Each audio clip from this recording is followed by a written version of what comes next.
ay rated SPG. Striktong patnubay at gabay ng magulang ang kailangan. Maaaring may masiselang tema, lengguwahe, karahasan, sexual, horror o droga na hindi angkop sa mga... Malaki nga ang posibilidad na makalaya nga itong si Carol dahil nga dumating na nga itong si Dolfo upang ang tumestigo nga sa kanya at tutulungan nga siya na mapatunayan na hindi nga si Carol ang tunay na pumaslang dito nga kay Joy. Nang umupo na nga itong si Dolfo bilang testigo, tinuro niya nga agad itong si Ronnie dahil si Ronnie nga ang nagbayad sa kanya upang ang hindi nga tumestigo kay Carol. Subalit dahil nakonsensya nga itong si Dolfo ay pinili pa rin nga niyang tulungan itong si Lorena. Kaya naman nga't mapapatunayan na inosente nga itong si Carol.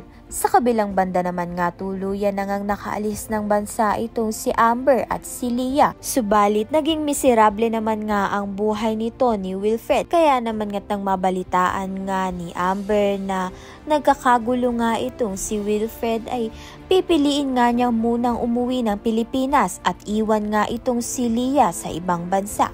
Kaya naman nga't yan at iba pa ang dapat nating pakaabangan. Maraming salamat sa iyong panonood.